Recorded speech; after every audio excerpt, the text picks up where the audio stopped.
Bombshell tonight. In the last 24 hours, Nolan Wells' family hits social media giants, subpoenaing Nolan's accounts. Face down on the beach right at the water's edge. If he was sent face down, that also doesn't make sense to me. If he's face down, wouldn't blood pool just by nature of gravity this way? So right now we've got a lot of questions, but as the second doctor says, this is all still pending investigation. At 9:56 a.m., the boat leaves the original dock. It arrives at Horn Island at 11:14. So at around 4 o'clock, there is a call to the Coast Guard about the boat. NBC News got a hold of it. We're sinking. Can you all please come? And is everybody on board in good health otherwise? Yeah, everybody's on board. Everybody's on board. So does that mean Nolan is on there? Who was on that boat? At 4:31, the boat leaves Horn Island and it is towed approximately 3 miles, and then the tow ends. So after 3 miles, they go back to the original dock, okay? They arrive at 5:44 p.m. So it looks like this is where Horn Island is, and this is where the original dock is that I am referring to. I looked it up, and El Camino Real Road is in Gulf Hills, Mississippi, which is right above Ocean Springs. So I'm wondering if this is the house where they got the phone. Now, the boat travels to Fort Bayou. At 6:06, the boat returns to the original dock. Then, from the original dock, the boat goes back to Fort Bayou, and then they go to the boat launch, and it is put onto the trailer and moved by the vehicle. Did they drop people off at the original dock, travel to Fort Bayou, pick somebody up, and go back to that original dock? And then from there, why was there an hour and 13-minute time gap? This boat was sinking hours before, and then they're just having it docked for an hour and 13 minutes. You would think they'd want to get that boat out of the water. A forensic pathologist stood in a room full of cameras and said the sentence a mother had been dreading and demanding in equal measure. He could not rule out that another person caused Nolan Wells to die. Not confirmed. Not accused. Not ruled out. That single line, spoken weeks after an 18-year-old vanished from a barrier island off the Mississippi coast, reopened a case that officials had quietly been leaning toward calling an accident. And it did something else, too. It put a mark on the back of a young man's head into a national conversation about race, transparency, and how a Gulf Coast Sheriff's Department handles the death of a black teenager. We're going to walk through what is confirmed, what is disputed, and what still has no answer at all. Stay with us, because the most important part of this case hasn't happened yet, and we'll be the ones telling you the moment it does. This is TrueMark Channel. Subscribe, like, and comment now for more of this update. Before any of this, Nolan Xavier Wells was somebody's tall kid with a big laugh. He'd graduated from Ocean Springs High School the year before, where he played multiple sports well enough that a community college recruited him to keep playing football. Teachers and coaches there have described a young man who filled a room the moment he walked into it. He was supposed to head back to school after the holiday weekend to start training camp. His mother, Christine, has said something in interviews that sticks with you longer than any timeline or forensic detail. She said Nolan was the kind of kid who'd catch her getting ready for bed and ask her to snap one more picture of him first. Not because he needed convincing to be photographed, because that was simply who he was. Present, documented, alive in every frame. Sit with that for a second. Because it becomes important later, in a way that has nothing to do with crime and everything to do with a phone that for a few critical hours went quiet.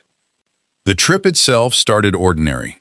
A group of friends, a boat, a holiday weekend, and Horn Island, a remote strip of sand about 10 miles off the Mississippi coast, reachable only by water, with no restrooms, no shelter, and no cell service to speak of once you're far enough out. Marine Resources records show the boat left the mainland at 9:56 in the morning and reached the island a little after 11. Photos from that stretch of the day show Nolan exactly the way people describe him, an arm slung around a friend's shoulders, towering over the group, smiling into the sun. Somewhere in the hours that followed, the group's plans changed. By the time the boat made it back to the mainland dock that evening, Nolan was not on it. The sheriff overseeing the case has said plainly that the friends left the island and went back without him, and that as far as investigators understand it, he chose to stay behind. That's the account on record. It is not the end of the story, because a mother waiting at home didn't get her son back that night, and she wasn't going to accept an explanation that thin. Here's where the case becomes less about a boat and more about a family refusing to go quiet. When Nolan didn't come home, his mother didn't wait politely. She went to social media herself, pleading publicly for anyone with information to come forward. Within hours, a search effort had assembled that most missing persons cases never see this fast. The Coast Guard, the Mississippi Department of Marine Resources, and rangers from the Gulf Islands National Seashore, all combing a barrier island that most people couldn't find on a map. Why those hours matter isn't complicated. Every parent watching this understands it instinctively. A search that starts within a day is a search with a chance. A search that starts a week later is often a recovery. This one started fast, and it still didn't end the way anyone hoped. A U.S. park ranger found a body on the island's shoreline 2 days later. If you've watched enough of these cases, you know the pattern. An official autopsy happens quietly, and the public waits. Here, the state medical examiner's office completed its exam within days, but weeks later, the findings still hadn't been made public, because standard toxicology work was still pending. Waiting on toxicology isn't unusual on its own. Labs are backed up everywhere in the country. What made this case different is what happened next.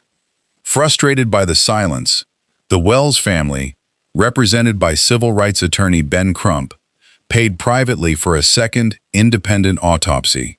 Weather delayed the transfer of Nolan's body, and the outside pathologist didn't examine him until nearly a week after the state's exam had already been completed. Here's the part that should matter to you as much as it matters to investigators.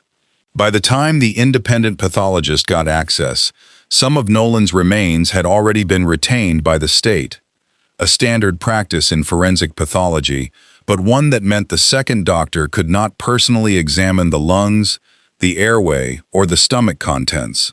Those are the exact structures that tell a pathologist whether someone drowned consciously fighting for air or was already unconscious before the water ever reached them. Translate that into what it actually means for a mother standing at a podium. It means the one exam she paid for, out of her own desperation for the truth, arrived too late to answer the only question she actually wanted answered. At the NACAP's National Convention in Chicago, Crump stood beside Nolan's parents and read from the independent pathologist report out loud. The cause and manner of death undetermined. The pathologist, Dr. Roger Mitchell, wrote that he could not exclude the possibility that non-accidental factors played a role in Nolan's death. He also noted something physical, a patch of reddish discoloration on the back of Nolan's head. Not a fracture, not a laceration. A finding significant enough to document, not definitive enough to explain. No toxicology results were included in that report either. At the time it was written, none had come back yet from either exam. Crump was careful with his words that day, and it's worth being just as careful here. He did not say someone hurt Nolan. He said the family has more questions than answers, and that they intend to keep pushing until that changes. That distinction is the whole case in one sentence. An undetermined finding is not an accusation. It's an open door, one that a grand jury, not a press conference, is built to walk through. Before any of these results were made public, Nolan was buried. Hundreds of people filled Center Point Church in Ocean Springs to say goodbye to him. During the eulogy, the Reverend Al Sharpton stood up and announced that his organization, the National Action Network, was putting $50,000 behind anyone who could provide information leading to an arrest and conviction. Read that again. A reward for information leading to a conviction implies a crime has already occurred. And yet, at that exact moment, no medical finding, state or independent, had said that a crime occurred at all. That gap between what a community believes happened and what has actually been proven is where this case has lived from the very beginning. Nolan's death has drawn attention far beyond Mississippi, in part because of Nolan himself, and in part because of a much older, much heavier history the state carries when a young black man dies under circumstances no one can fully explain. We're not here to tell you what to believe about that. We're here to tell you what has actually been confirmed and to be honest with you about what hasn't. If a story like this one is the reason you're here, take a second and hit subscribe. We follow cases like Nolan's all the way through. Not just the headline, but every hearing, every report, every answer, for as long as it takes to get them. While the public argued online, investigators kept working quietly in the background, the way real cases usually do. By the most recent reporting, the Jackson County Sheriff's Department, working alongside the FBI, had interviewed roughly 60 witnesses trying to reconstruct Nolan's final hours on that island. Who saw him, when, doing what, and who among his friend group can account for the gap between the moment he was last seen and the moment the boat left without him. The case is now headed to a Mississippi grand jury. That single fact deserves more attention than it's gotten. A grand jury doesn't convene to confirm an accident. It convenes to decide whether the evidence supports criminal charges against anyone at all. A former FBI agent brought in to assess the public evidence, Jennifer Coffindaffer, has said what she's seen so far points toward an accidental drowning rather than a targeted act of violence.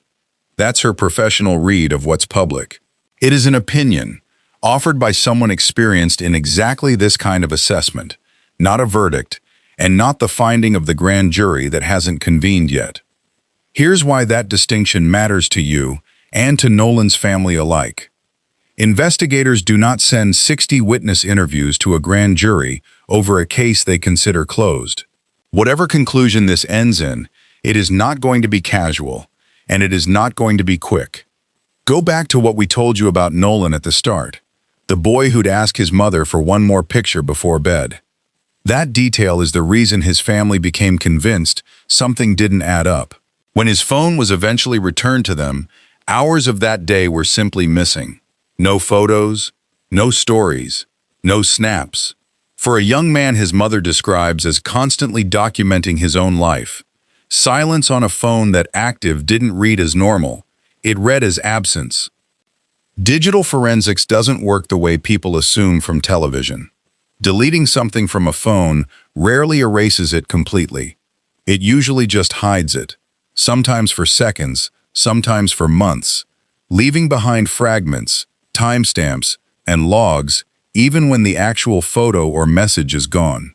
Investigators pulling a full forensic image of that device would be able to tell the difference between a phone that simply had no signal on a remote island and a phone that had activity quietly wiped from it afterward.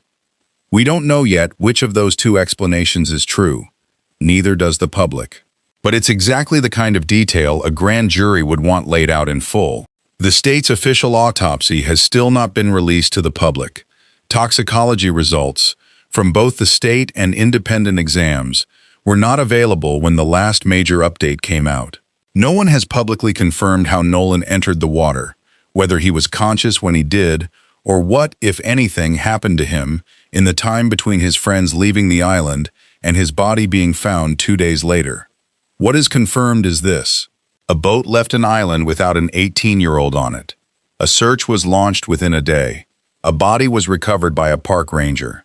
2 separate autopsies have both failed to determine a cause of death, and a grand jury is now going to hear evidence that the public hasn't seen yet.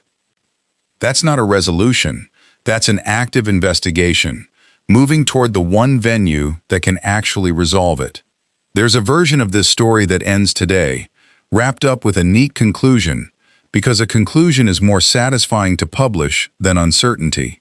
We're not going to give you that version, because it isn't true yet. What we can tell you is that a mother is still waiting on a phone call she hasn't gotten. A father is still waiting to hear whether his son's death will ever be explained in a courtroom instead of a press conference. And a grand jury in Mississippi is about to hold the first real answer any of us are going to get. When that happens, we'll be here to walk you through it, fact by fact, the same way we just did tonight. If this case matters to you, don't let it disappear the way so many others do once the headlines move on. Subscribe now, turn on notifications, and drop your own thoughts in the comments below. We read them, and some of the most important leads in cases like this one have come directly from viewers like you. We'll see you when the truth catches up to the questions. This has been True Mark. Detail assistance, Vicky speaking. How can I help you? Hey, we're at the west tip of Horn, and our bilge pump stopped working. We're sinking. Can y'all please come? We have a membership. All right, of course. How far is the water coming up, sir? Can you give me a description? Ankles? Hello? What'd you say? Hey. Yes, how far is the water coming up, sir? It's coming up. We're just sinking. I don't know. Like, we're going down.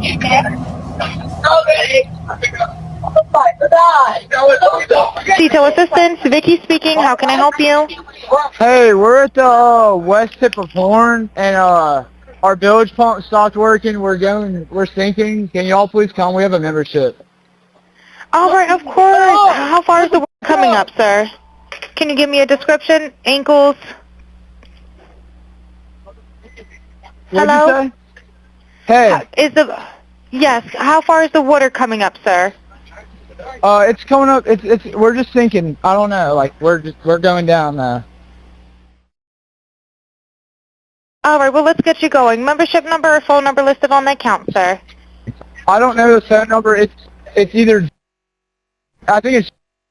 Try that. All right. I know we have a membership, like, guaranteed.